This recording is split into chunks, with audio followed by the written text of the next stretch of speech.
लिखा है मित्र ने, प्यारे सद्गुरु प्रेम।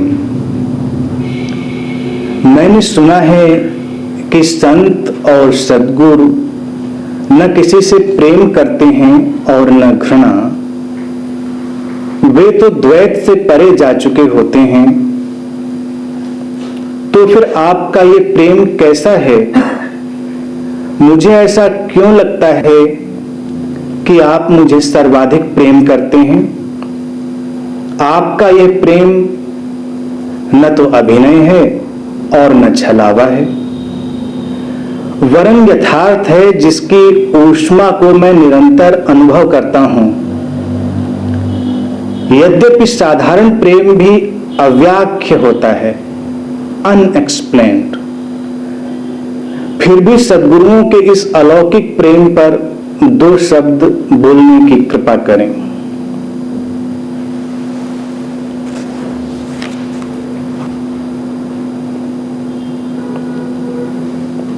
प्रेम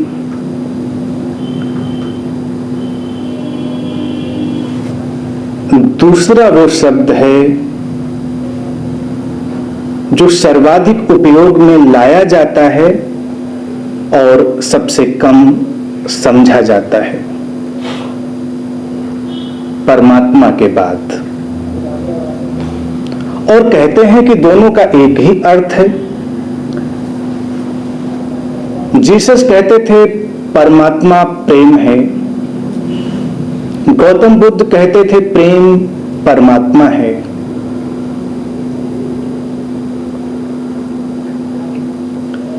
लिखा है कि संत किसी से न प्रेम करते हैं न घृणा करते हैं। जो अभी कुछ करते हैं वो संत होने की प्रक्रिया में है। प्रेम और घृणा, प्रेम और घृणा, लव एंड हेट, ये सामान्य संबंध है। सामान्यतया जितने भी संबंध हैं वो इसी डुअलिटी पर, इसी द्वैत पर डोलते हैं, जहां कभी प्रेम घटता है तो थोड़ी ही देर में घृणा उभर आती है। तुम जिसको बहुत प्रेम करते हो उससे ही सर्वाधिक घृणा भी करते हो। सुनने में बात अटपटी लगती है लेकिन मनोविज्ञान इस पर सहमत है। फिर संत जिसे हम कहते हैं वो द्वैत से पार जा चुकी घटना है। साधु असाधु और साधु असाधु के पार तीसरी कोटि संत है। संसार में कोई असाधु है, वो साधु होने की कोशिश करता है। साधु असाधु से घबराया रहता है। संत कुछ होने की कोशिश नहीं करता, न किसी से घबराता है। अब वो हो चुका है, उसे जो होना है वो वहां जा चुका है जहां उसे पहुंचना है। लेकिन संतों के नाम पर तुम जिन लोगों से मिलते हो वो तुमसे बहुत भिन्न नहीं है। वो तुम्हारी ही तरह के लोग हैं जो अभी द्वैत में जी रहे हैं। वो कुछ करने की कोशिश में हैं और प्रेम घटता है। तुम सामान्य प्रेम में भी ये जानते हो कि प्रेम किया कहां जाता है, वो घट जाता है। कर कर के तुम कोशिश करते हो लेकिन फिर भी वो नहीं होता। अचानक एक दिन तुम पाते हो कि तुम्हारे हृदय में कोई रोशनी उतर आई है और तुम्हारी आंखें चमक उठी हैं। वही प्रेम है।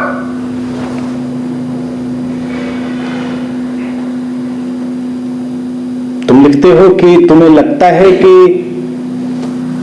मैं तुम्हें सर्वाधिक प्रेम करता हूं,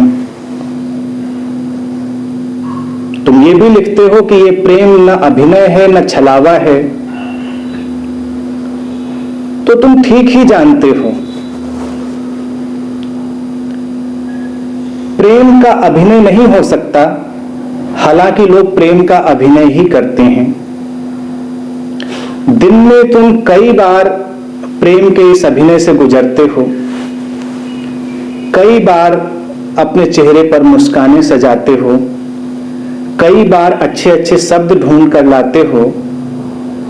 तो अभिनय करीब करीब हमारे जीवन का हिस्सा बन गया है, और कुछ वर्षों तक उसमें जीने के बाद हम भेद ही भूल जाते हैं कि झूठ क्या है, सच क्या है। और लोग भी इसकी फिक्र नहीं करते, क्योंकि जीवन चल रहा होता है।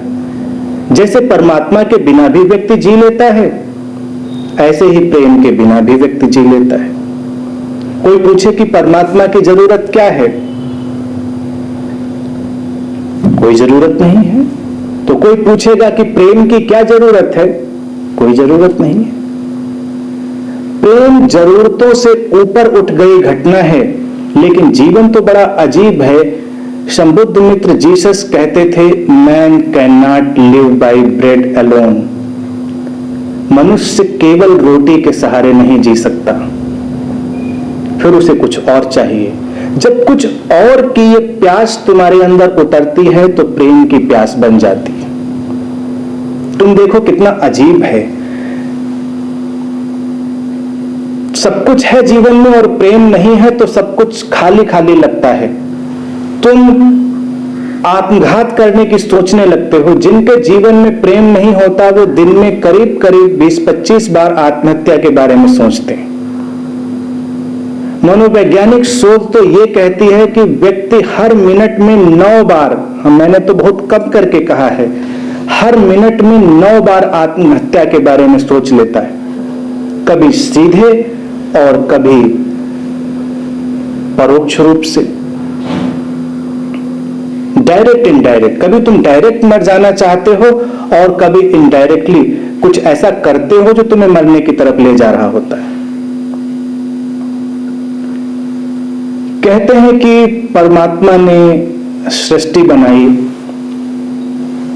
बड़े इत्मीनान से पूरी प्रकृति, पेड़ पौधे सब बनाए, इंसान बनाया, स्त्रियां पुरुष, सुंदर सुंदर चेहरे। वो थोड़ा दूर ठहरा और फिर देखना शुरू किया कि कैसा है।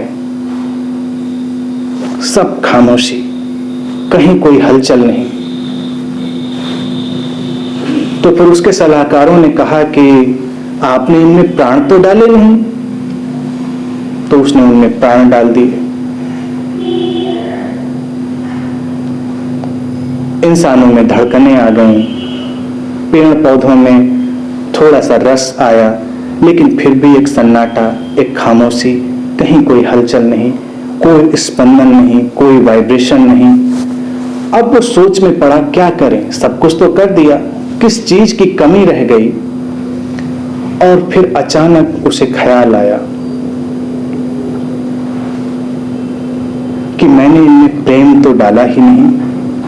और तब उसने अपने हृदय से कुछ बूंद प्रेम निकाला और पूरे अस्तित्व पर छिड़क दिया, और हवाएं बहने लगी, पत्तियां हिलने लगी, इंसान के पैरों में थिरकन आ गई, पक्षी गाने लगे, फूल खिलने लगे, पूरी प्रकृति नृत्य और उत्सव से भर गई। तब परमात्मा की समझ में आया कि 5 तत्व काया के लिए जरूरी हैं, उनके पीछे खड़ा हुआ प्राण भी जरूरी है, लेकिन इस 5 तत्व से बनी काया में और उसके पीछे बहते प्राणों में गति देने के लिए एक परा तत्व चाहिए, और वो परा तत्व प्रेम है, जो दिखाई नहीं देता लेकिन फिर भी जीवन को प्रभावित करता है। जीवन को सर्वाधिक वही चीजें प्रभावित करती हैं जो तुम्हें कहीं दिखाई नहीं देती। यह हैरान करने वाली बात है कि तुम्हारे जीवन को वो चीजें कभी भी बहुत अधिक प्रभावित नहीं करती जो सीधे सीधे दिखाई देती हैं। और जो चीजें दिखाई नहीं देती वो पूरे जीवन को बदल कर रख देती हैं। तुमसे कोई कहे कि दिखाओ प्रेम, तुम दिखा नहीं पाओगे।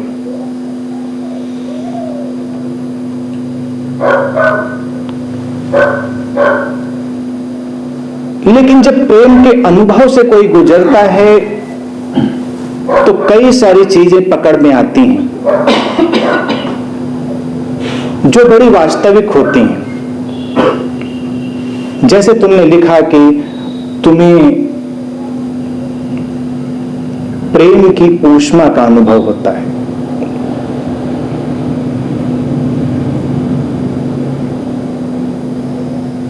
और यह बड़ा ही वैज्ञानिक तथ्य है कि प्रेम गर्माहट की तरह से अनुभव में आता है।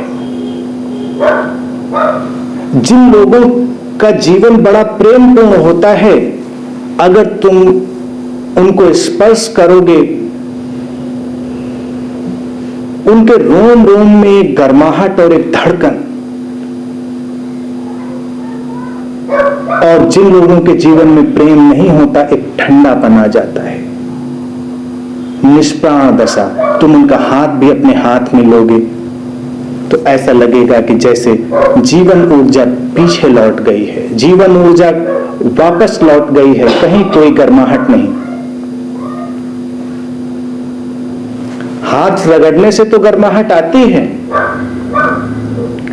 तुम वासना से उत्तप्त होते हो तब तो गर्माहट आती है, लेकिन ऐसे कहीं कोई ऊष्मा का नामो निशान नहीं।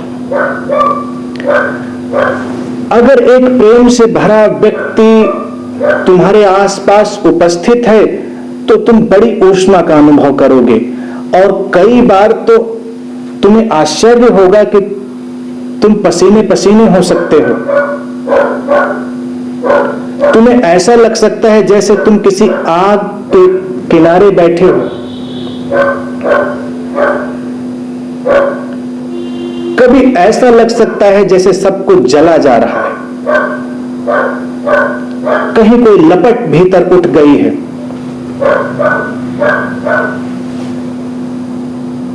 बाहर कोई निशान नहीं उस चीज का, लेकिन प्रेम की ये पहचान है कि वो ऊष्मा की तरह से।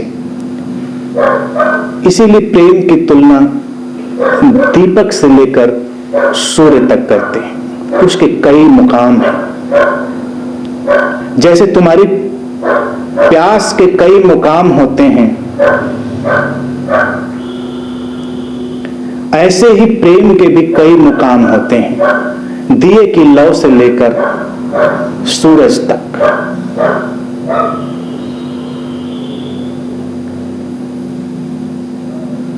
प्रेम को अनुभव करना हम तब बंद कर देते हैं जब हम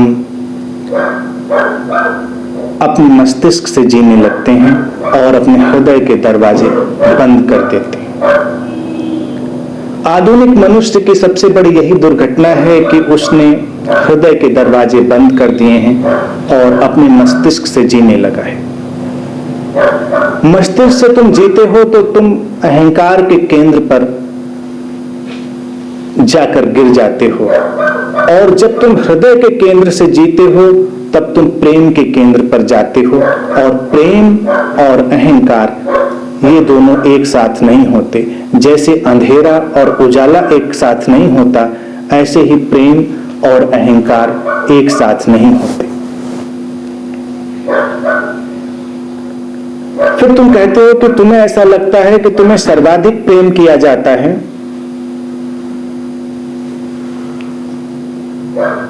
और यही अनुभूति सारे मित्रों की है।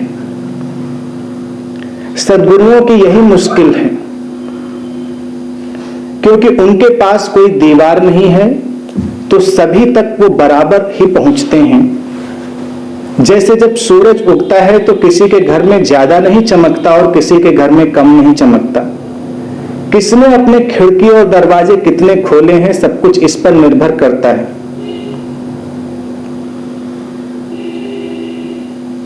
एक व्यक्ति एक बार दो स्त्रियों के प्रेम में था। अलग अलग दोनों की तारीफें करता था कि तुम दुनिया में सबसे सुंदर हो, तुम्हें मैं सबसे ज्यादा प्यार करता हूं। और फिर संसार में कोई भी सीक्रेट ज्यादा दिन छुपा रहता नहीं। दोनों स्त्रियों को भी ये बात पता चल गई। उनको लगा कि यही बात वो मुझसे भी कहता है, यही बात तुमसे भी कहता है। तो उन्होंने तय किया कि आज चलो एक साथ इससे मिलेंगे, तब ये हमसे क्या कहेंगे। तो उसकी बड़ी मुसीबत हुई जब दोनों स्त्रियां एक साथ। तो उसने कहा कि तुम दोनों एक दूसरे से बढ़कर सुंदर हो और मैं तुम दोनों को एक दूसरे से ज्यादा प्यार करता हूं। सद्गुरुओं का यही हाल है कि वो तुमसे कैसे कहें, तो वो यही कहेंगे कि एक दूसरे से ज्यादा, क्योंकि कम वहां है नहीं। ज्यादा और अधिक ये हमारे मन की भाषा है। वस्तुतः प्रेम मन के पार हो गई घटना है। वहां कुछ अजीब अजीब घटने लगता है।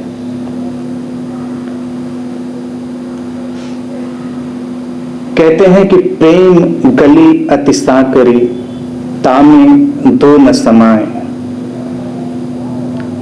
प्रेम की जो गली है, जो रहगुजर है, वो इतनी छोटी होती है, इतनी सकरी होती है कि उसमें दो नहीं आते। तो लोगों को लगता है कि एक आना चाहिए, और उसके बाद से सब लड़ाई झगड़े शुरू हो गए कि प्रेम तो एक से ही होता है, प्रेम सबसे नहीं होता। गली सकरी है, उसमें दो नहीं आते, अर्थात द्वैत नहीं आता। उसमें अद्वैत प्रवेश कर जाता है, समग्र आ जाता है। जब तक संख्या रहेगी, एक रहेगा, दो रहेगा, प्रेम नहीं होगा। कम और अधिक की मात्रा रहेगी, प्रेम नहीं होगा। अगर कहीं किसी व्यक्ति के भीतर ऐसी भावना है कि वो कम प्रेम करता है, अधिक प्रेम करता है, वो प्रेम नहीं करता, वो प्रेम नहीं जानता। जैसे परमात्मा का नाम दिन भर जपने से, रटने से परमात्मा का अनुभव नहीं हो जाता, ऐसे प्रेम प्रेम बोलते रहने से प्रेम का अनुभव नहीं घट जाता। अनुभव तुम्हें बदल कर रख देता है। जैसे कोई व्यक्ति कम जिंदा और ज्यादा जिंदा नहीं होता, क्या कि होता है, ऐसे ही प्रेम भी होता है तो होता है, कम और अधिक नहीं होता। कोई व्यक्ति या तो प्रेम पूर्ण होता है या नहीं होता। जो व्यक्ति पूरी तरह प्रेम पूर्ण नहीं है तो उसकी तो मजबूरी है, फिर अभिनय करना पड़ेगा।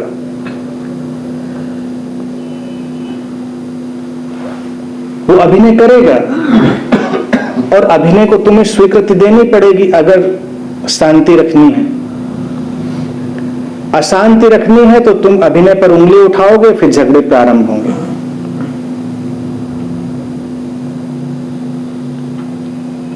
लेकिन जब अभिनय ही करना है तो कुशल अभिनेता बनो, कुशल, पकड़े ना जाओ। और अच्छा अभिनय करते करते एक दिन तुम वास्तविक की ओर चले जाते हो, जहां कोई दीवार नहीं, जहां कोई बाधा नहीं है, जहां कोई अवरोध नहीं है। पूछते हो कि सद्गुरुओं का अलौकिक प्रेम कैसा होता है। ये भी लिखते हो कि लौकिक प्रेम भी अव्याख्य होता है, उसकी व्याख्या नहीं की जा सकती। तो अलौकिक प्रेम की व्याख्या, वस्तुतः प्रेम अलौकिक ही होता है। लौकिक और अलौकिक में उसे बांटना व्यर्थ है। जब तुम अपनी आंखों से देखते हो और तुम्हारी आंखों में कैसी भी चमक गुजरती है, तो तुम ये समझो कि वो तुम्हारी चेतना की ही चमक होती है। कहते हैं आंखें आत्मा की खिड़की होती हैं।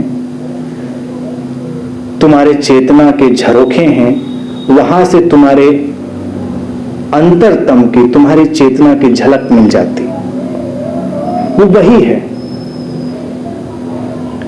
प्रेम का जब भी कोई अनुभव होता है तुम्हें दिव्य बना देता है।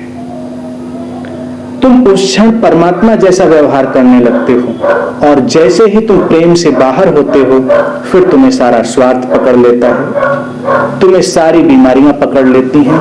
लेकिन जिस क्षण वास्तविक प्रेम तुम्हें स्पर्श करता है तुम सचमुच में अलौकिक हो जाते हो। इसीलिए लौकिक अलौकिक प्रेम जैसा कुछ नहीं है। अगर है तो वो दैवीय है। सद्गुरुओं की यात्रा प्रेम की यात्रा होती है। मैंने तुमसे कई बार कहा कि प्रेम और ध्यान एक दूसरे के परिपूरक हैं। ध्यान अंदर की ओर गई घटना है, जैसे तुम्हारे गहराई में पहुंची हुई जड़ें,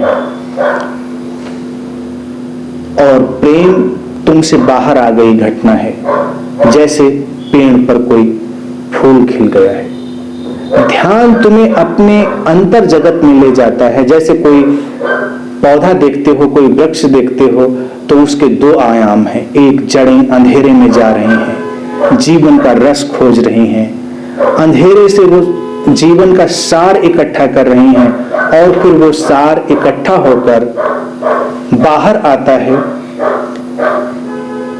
वृक्ष की शाखाओं में दौड़ता है और अंतिम रूप में फूल की खिलावट में बदल जाता है। ऐसे ही तुम्हारे जीवन में जब तक ध्यान नहीं है, प्रेम की संभावना करीब करीब शून्य है। अगर कोई व्यक्ति ये कहे कि प्रेम तो है लेकिन हम ध्यान नहीं जानते, तो तुम यकीन कर सकते हो कि ये प्रेम ज्यादा दिन टिकने वाला नहीं है, क्योंकि इसकी जड़ें नहीं है। बिना जड़ों के कोई फूल कभी टिका है? क्षण भर में बिखर जाता है। बहुत सारे प्रेम आते हैं और बिखर जाते हैं। जो नहीं बिखरते उनकी जड़ें होती हैं, उनकी रूट्स होती हैं, वो ध्यान है। ध्यान आंतरिक है, प्रेम अंदर से बाहर आ गई घटना है, जिसका हर कोई अनुभव कर पाता है, जिसकी ऊष्मा को अनुभव किया जा सकता है। इसीलिए कोई ध्यानी हो और कहे कि मैं बहुत गहरा ध्यानी हूं, और उसके अंदर प्रेम की ऊष्मा नहीं है, तो ध्यान पर प्रश्न चिन्ह लग जाएगा। ध्यानी रूखा सूखा हो, तटस्थ हो, ध्यानी कुटिल हो, ध्यान पर प्रश्न चिन्ह लगेगा। ध्यान होगा नहीं। ध्यान के नाम से वो कुछ और समझता होगा। अगर भीतर ध्यान घट जाएगा तो बाहर प्रेम आएगा ही आएगा। फूल खिल जाए और उसकी सुगंध हवाओं पर ना जाए तो क्या करेगा? वो कुछ कर नहीं सकता, वो सुगंध आएगी ही आएगी। ध्यान चेतना के सूरज की तरह है जो तुम्हारे भीतर उगता है, और प्रेम उस सूरज की गर्माहट की तरह है जिसे बाहर हर कोई अनुभव करता है। अगर सूरज की गर्माहट अनुभव में नहीं आ रही है तो वो उगा है या नहीं उगा है, ये कैसे तय होगा? प्रेम आए और अहंकार अभी भी बचा हो तो फिर प्रेम नहीं होगा। प्रेम आता है तो तुम्हें साथ में बहा ले जाता है। वो तुम्हारा होना वही अहंकार है। सामान्यतया जिसे प्रेम कहा जाता है वो व्यक्ति के अहंकार से प्रेम है। कोई तुम्हारे अहंकार को थोड़ा फुसला देता है, कोई तुम्हारे अहंकार को थोड़ी हवा दे देता है, तुम प्रेम में पड़ जाते हो।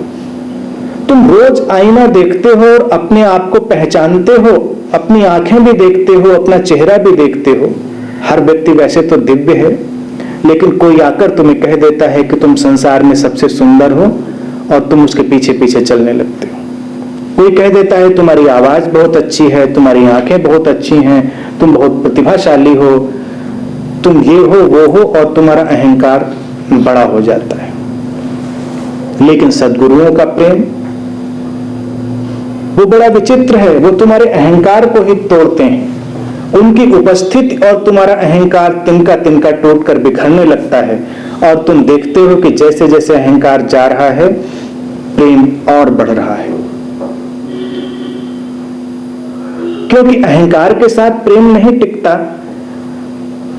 प्रेम और घृणा की जो बात तुमने पहले पूछी थी, वो बात पहले तल पर है, जहां पर अहंकार बचा हुआ है और प्रेम किया जा रहा है। तो व्यक्ति अंदर तो जानता है कि ये झूठ है, इसीलिए वो प्रतिक्रिया भी करता है। वो अब उसको अच्छा लगता है तो रिएक्ट तो कर नहीं सकता, वो एकदम से तो मना नहीं कर सकता, नहीं मेरी तारीफ मत करो। तुम्हारे अहंकार को फुसलाया जा रहा है, तुम कभी मना नहीं करते, तुम्हें अच्छा लगता है। लेकिन अंदर अंदर तुम जानते हो कि ये सच नहीं है, तो तुम्हारे अंदर एक प्रतिक्रिया भी उभरती है, एक रिएक्शन भी उभरता है, और फिर तुम प्रेम और घृणा के दुष्चक्र के शिकार हो जाते हो। सद्गुरुओं का जो प्रेम है, वो तुम्हें दुष्चक्र से बाहर लाने की प्रक्रिया है। वो प्रेम के ही यात्री हैं। सद्गुरु तुम्हें कोई प्रवचन देने वाले व्यक्ति नहीं हैं कि वो तुम्हें बड़ी बड़ी बातों के प्रवचन देते हैं।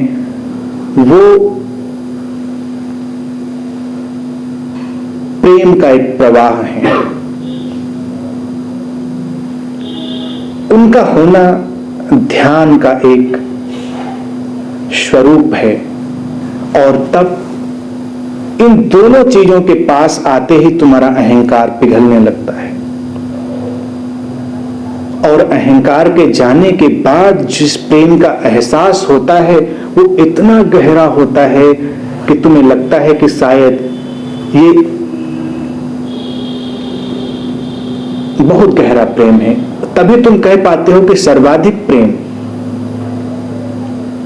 हालांकि प्रेम की कोई मात्रा नहीं, लेकिन क्योंकि अब ये तुमने अहंकार के पार से झलक देखी है, तो तुम्हें उसकी असीमता पर भी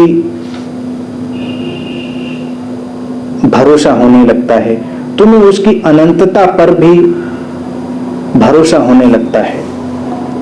यही प्रेम सद्गुरुओं के साथ साथ चलता है। तुम्हारे रहते हुए प्रेम की संभावना नहीं है। तुम जैसे हो वैसे ही रहते हुए प्रेम की संभावना नहीं है। तुम न रहो, तुम्हारी आइडेंटिटी जो अहंकार पर खड़ी है वो चली जाए, फिर तुम प्रेम पूर्ण ही हो जाते हो। फिर तुम कहीं भी जाओ, कहीं भी बैठो, और तुम प्रकाशित हो जाते हो। अध्यात्म भाषा उपयोग करते हैं कि प्रेम तुम्हें प्रकाशित कर देता है। पहली बार जब तुम्हें प्रेम की किरण छूती है कभी जीवन में, और तुम अभी हिसाब किताब गणित नहीं बिठा पाए हो, तुमने बहुत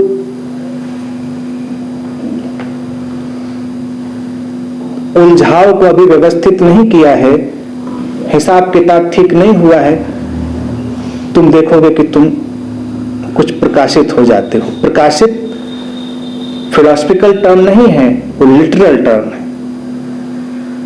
एज इट इज, तुम्हें देखने से लगता है जैसे तुम्हारे अंदर कोई रोशनी जल रही है, जैसे तुम्हारा शरीर पारदर्शी हो गया है, तुम्हारे शरीर के भीतर से झनकर कोई रोशनी बाहर आ रही, ऐसा अनुभव करने लगते हो। इसीलिए वो किरण छूते ही लोग यकायक अधिक सुंदर हो जाते हैं,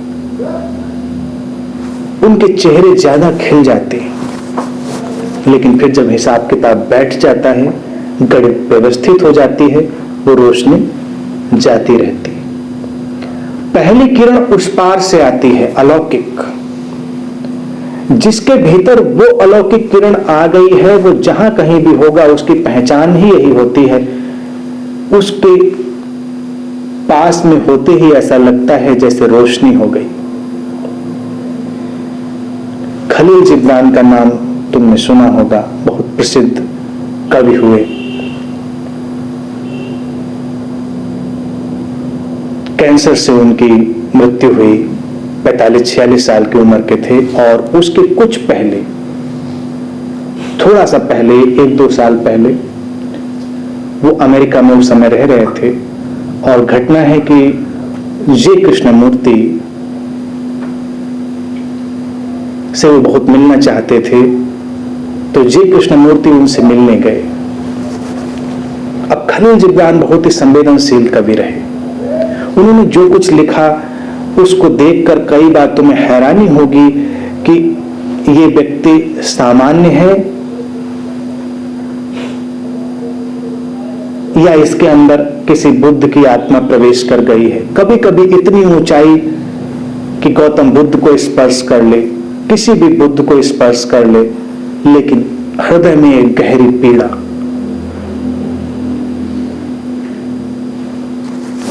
तो जी कृष्णमूर्ति जब उनके कमरे में प्रवेश किए तो खलील जिब्रान ने अपनी डायरी में लिखा बाद में कि जैसे ही कृष्णमूर्ति मेरे कमरे में आए, मुझे लगा कि पूरे कमरे में रोशनी हो गई है, पूरा कमरा जैसे प्रकाश से भर गया है।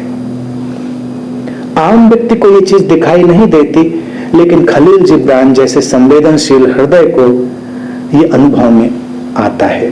तुम भी इतने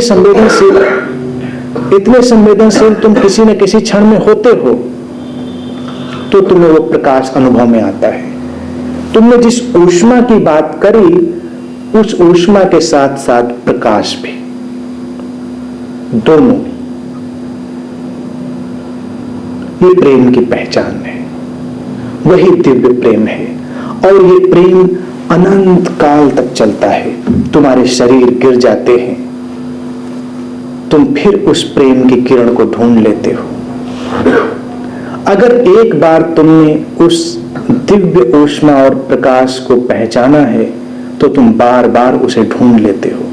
सद्गुरुओं के साथ तुम एक आध बार तो रहते नहीं, तुम उनके साथ कई कई जन्म यात्रा कर लेते हो। तुम यूं ही थोड़े आ जाते हो उनके पास, ऐसे ही कोई कहीं नहीं पहुंच जाता। वो किरण जिसकी पहचान कहीं तुम्हारे भीतर सोई है, तुम्हें फिर से खींच लेती है।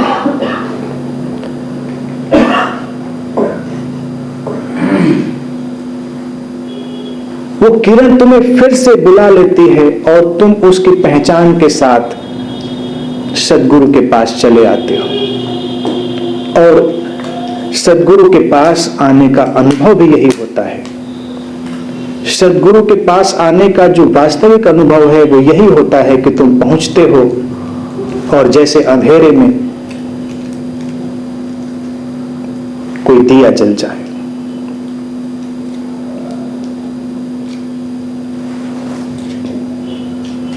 तुम अभी अपने को पता नहीं क्या मानकर बैठे थे और अब तुम्हें पता ही नहीं कि तुम कौन हो, तुम क्या हो। और जब लौकिक तल पर तुम भूल जाते हो कि तुम कौन हो, तुम क्या हो, तो भीतर एक अनजानी सी पहचान उभरने लगती है कि तुम सचमुच में कौन हो। जिसे रमन महर्षि कहते थे कि जानो मैं कौन हूं। वो मैं कौन हूं चिल्लाने से नहीं पता चलता, वो मैं कौन हूं प्रेम के स्पर्श से पता चलता है। तुम्हें अपनी पहचान आ जाती है, भूले हुए ऊर्जा स्रोत याद आ जाते हैं, तुम्हें भूली बिसरी भाषा याद आ जाती है। तुम अचानक ज्ञान के निर्झर के नीचे खड़े हो जाते हो, ज्ञान के झरने के नीचे। कबीर दास ने जो लिखा उसे लोग बहुत दिनों से कहते हैं, उसका अर्थ कुछ और भी है। कबीर दास ने लिखा था कि पोथी पढ़े पढ़े जग मुआ, पंडित भया न कोई, ढाई आखर प्रेम का पढ़े सो पंडित होए। तो पहले पहले जब कोई प्रेम पत्र लिखता है तो इनकी भी कोशिश करता है ये लिखने का, ढाई आखर प्रेम के। खलील जिब्रान को भी बहुत सारे टीनेज लवर्स कोट करते हैं, इन सबका उपयोग करते हो। लेकिन कबीर एक संबुद्ध मित्र हैं, तो कबीर किसी लौकिक प्रेम की बात नहीं कर रहे हैं। लौकिक प्रेम से मेरा तात्पर्य वही है जो प्रेम अहंकार के साथ है। वो कहते हैं कि शास्त्र पढ़ पढ़ के, अर्थात प्रेम के शास्त्र पढ़ पढ़ के कोई ज्ञानी नहीं होता। जिसके भीतर वो प्रेम प्रकट होता है उसके भीतर ज्ञान अपने आप ही बहने लगता है।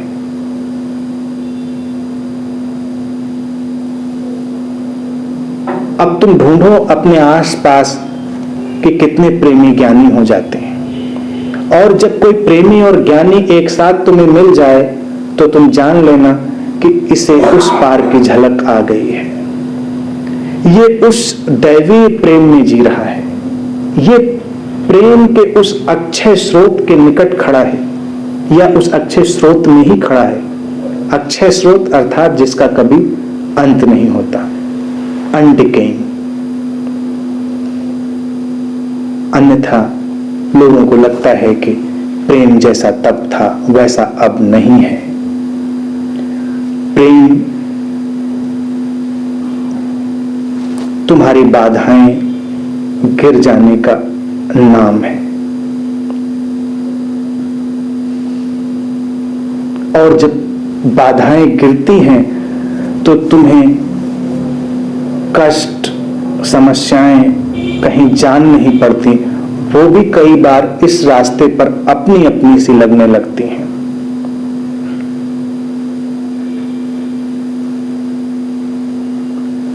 अंतस में, अंतरतम में चेतना का सूरज उगा है, मन ठगा का ठगा है। अंतरतम में चेतना का सूरज उगा है, मन ठगा का ठगा है। प्रेम का कुछ ऐसा जादू जगा है, दर्द भी लगता अब सगा है। जब प्रेम का जादू तुम्हारे अंदर जाग जाता है तो दर्द भी कई बार अपना जैसा लगने लगता है, क्योंकि दर्द सचमुच में है नहीं कहीं, दर्द, पीड़ा प्रेम के अभाव का नाम है। जब उसका अभाव नहीं होता तो कहीं भी वेदना नहीं होती, और जो वेदना घटती भी है वो ज्ञान में बदल जाती है। मैंने तुमसे पहले भी कई बार ये बात कही है कि वेदना से ही वेद बनता है, यानी कि प्रेम अगर तुम्हें किसी वेदना में ले जाता है, और वेदना प्रारंभ में यही है तुम्हारी अपनी पहचान के बिखरने की, ट्रांजिशन फेज। जैसे एक संक्रमण काल है, तुम एक प्रक्रिया से दूसरी प्रक्रिया में जा रहे हो तो बीच में एक वेदना है। जैसे आज के दिन में पता नहीं क्यों प्रश्न मेरे पास आया है, और आज के ही दिन सूरज भी नक्षत्र विज्ञानियों के हिसाब से एक संक्रमण से गुजरता है, संक्रांति से गुजरता है। तो प्रेम भी ऐसा सूरज है, उसकी वेदना संक्रांति काल में है, संक्रमण काल में, ट्रांजिशन में। और उस ट्रांजिशन से जो जागा हुआ गुजरता है उसे अपने भीतर वेद की उपलब्धि होती है, अंतर्वेद की, अंतर्ज्ञान की। और सचमुच में मैं तुम्हें बहुत प्रेम करता हूं, तुम इस पर यकीन कर सकते हो।